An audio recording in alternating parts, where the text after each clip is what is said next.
जय साईं राम जी। आप सभी का हार्दिक स्वागत है हमारे YouTube चैनल साईं फ़कीर मेरा में। आज की वीडियो में ज़िक्र करेंगे बाबा के उस परम भक्त का, जिनकी हुकूमत बाबा के दिल पर चला करती थी। बाबा जिनके ईश्वर थे, गुरु थे और मित्र भी थे, और बाबा और उनका 72 जन्मों का संबंध था, ऐसा बाबा उनसे कहा करते थे। जिनका नाम है श्री माधवराव देशपांडे जी, जिन्हें प्यार से बाबा श्यामा कहकर पुकारा करते थे। श्री साईं बाबा जब शिरडी में पुनः आगमन हुआ और जब बाबा शिरडी में आए तो श्यामा जी बाबा के आरंभिक भक्तों में थे। श्यामा जी के साथ साथ महालसापति जी, काशीराम शिंपी जी और अप्पाराव जागले जी, ये शुरुआत में बाबा के आरंभिक भक्त थे। श्यामा जी बाबा को दिव्य स्वरूप को पहचाना करते थे। जब बाबा द्वारकामाई में बैठा करते थे और समाधि में लीन रहा करते थे, तो उस समय श्यामा जी ने बाबा को कई बार ऐसी अवस्था में देखा कि बाबा के चारों ओर एक दिव्य ऑरा फैला है और बाबा दिव्य स्वरूप में नजर आते थे। कभी बाबा उन्हें भगवान राम, कभी कृष्ण के रूप में नजर आते थे, कभी गुरु के रूप में नजर आते थे, और कई बार श्यामा जी ने बाबा को आसमान में बातें करते हुए बाबा को कई कई भाषाओं में सुना। श्यामा जी का स्कूल बिल्कुल द्वारकामाई के साथ में ही था, इसलिए ज़्यादातर वक्त वो अपना बाबा की छत्र छाया में बिताया करते थे। माधवराव देशपांडे जी बाबा के अंतरंग भक्तों में थे और जो बिल्कुल बाबा के दिल के करीब थे, और बाबा के एक अकेले ऐसे भक्त थे कि कोई भी भक्त शिरडी के बाहर से आता था, जिसको अपनी बात बाबा के चरणों में रखनी होती थी, बाबा से कोई प्रार्थना करनी होती थी, तो केवल माधवराव देशपांडे जी ही ऐसे भक्त थे कि वो अपनी बात उनसे कहा करते थे और बाबा तक वही उनकी बात पहुंचाया करते थे। श्री साईं चरित्र जो भक्त बाबा के पढ़ते हैं, उनमें ऐसे बहुत सारे उदाहरण आपको मिल जाएंगे, जिससे मैं मुख्यतः 2 उदाहरणों का जिक्र करूंगा। श्री साईं चरित्र के पहले ही अध्याय में जब गोविंदराव दाभोलकर जी सबसे पहली बार शिरडी आए, जो गुजरात आनंद में रहने वाले फर्स्ट क्लास मजिस्ट्रेट के पद पर कार्यरत थे, जब उन्होंने बाबा का प्रथम आरंभिक दर्शन किया तो बाबा को देखते ही बाबा से सम्मोहित हो गए। बाबा के संपूर्ण शरीर में पूरा विश्व और पूरा ब्रह्मांड उनको गतिमान होने लगा और बाबा अलग अलग स्वरूपों में उनको नजर आते। कभी बाबा ब्रह्मा, विष्णु और महेश के रूप में नजर आते। इसलिए उन्होंने सबसे पहले अध्याय में लिखा है कि बाबा भगवान दत्तात्रेय के अवतार हैं। गोविंदराव दाभोलकर जी जब भी शिरडी आया करते, बाबा की नई लीलाएं मिलती देखने को और नई चीजें सुनने को मिलती बाबा के बारे में।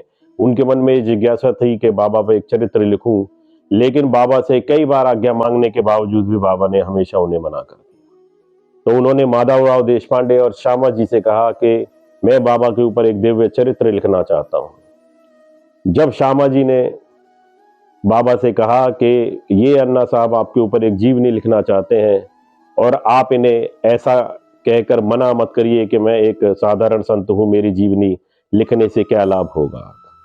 तो बाबा मुस्कुराए और श्यामा जी की आज्ञा शिरोधार्य करते हुए उन्होंने श्यामा जी को कहा कि मैं इन्हें आज्ञा दे रहा हूं, तुम्हारे कहने पे ये मेरी लीलाओं को संकलित करें और एक काव्य में प्रतिबंधित करें, और मैं इनकी सहायता करूंगा ऐसा करने में।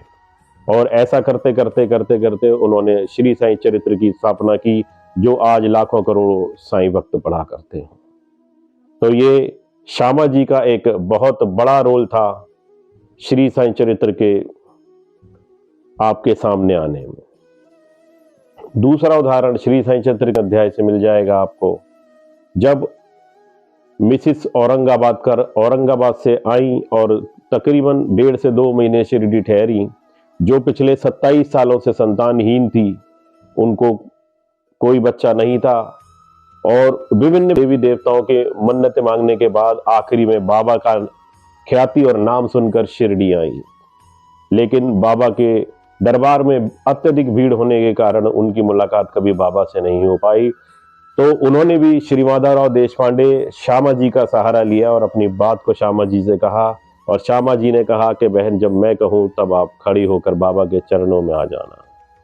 वो बाबा के दरबार में आई, उन्होंने एक नारियल और 2 अगरबत्ती बाबा को भेंट की। श्यामा जी के कहने पर बाबा ने वो नारियल उन माई को लौटा दिया, और उस नारियल के फलस्वरूप, उस प्रसाद के फलस्वरूप जो महिला 27 सालों से संतानहीन थी, उनको एक पुत्र की प्राप्ति हुई ठीक 12 महीने बाद।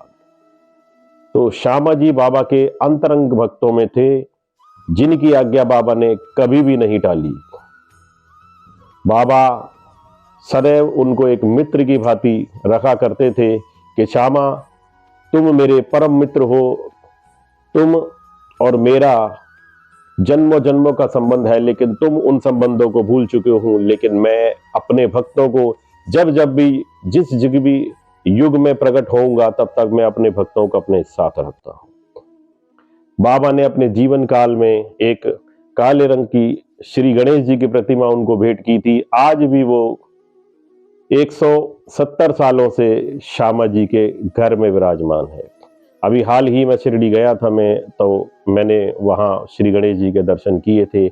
आपको भी मैं कोशिश करूंगा श्री गणेश जी के दर्शन कराने की, और दिखाऊंगा श्यामा जी का घर, जहां पहले श्यामा जी रहा करते थे। उसके बाद उनके पुत्र रहा करते थे श्री उद्धवराव देशपांडे जी, और उनके बाद उनकी पुत्र वधू श्रीमती कुसुमबाई रहा करती थी, जिनका अभी हाल ही में कुछ महीने पहले देहांत हुआ है। बाबा उनकी अंतरात्मा को शांति दे और अपने में लीन कर ले। तो मैं दिखाऊंगा आपको शिरडी में स्थित श्यामा जी का घर। मेरा बड़ा सौभाग्य है कि मैं आज हूँ बाबा की पावन नगरी शिरडी, और उससे भी बड़ा सौभाग्य है कि मैं बाबा के परम मित्र और परम भक्त श्री माधवराव देशपांडे के घर के बाहर हूँ, जिनको बाबा प्यार से श्यामा कहकर पुकारा करते थे। श्यामा जी का संबंध बाबा से ठीक वैसा ही संबंध था जैसा भगवान शिव और नंदी का था, और भगवान श्री कृष्ण और अर्जुन का संबंध था।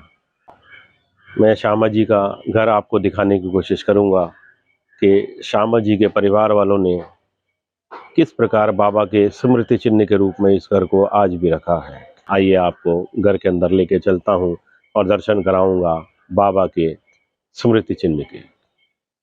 ये हैं बाबा के परम मित्र परम सेवक श्री माधवराव देशपांडे जी, और वो हैं माधवराव देशपांडे जी के सुपुत्र श्री उद्धवराव देशपांडे जी, और उनके साथ हैं उनकी धर्मपत्नी श्री कुसुमबाई। आज वो ही इस घर को चलाती हैं, और बाबा के स्मृति चिन्ह यहाँ हैं। बाबा ने बहुत सारी चीज़ें, अपनी पादुकाएं, कुछ किताबें, कुछ सटका श्यामा जी को प्रदान किया था। और श्री साईं चरित्र में एक कथा आती है जिसमें रामदासी के हाथ से लेकर के विष्णु सहस्त्र नाम श्री माधवराव देशपांडे जी को दिया था बाबा ने। तो बाबा के स्मृति चिन्ह आज भी इस घर में मौजूद हैं।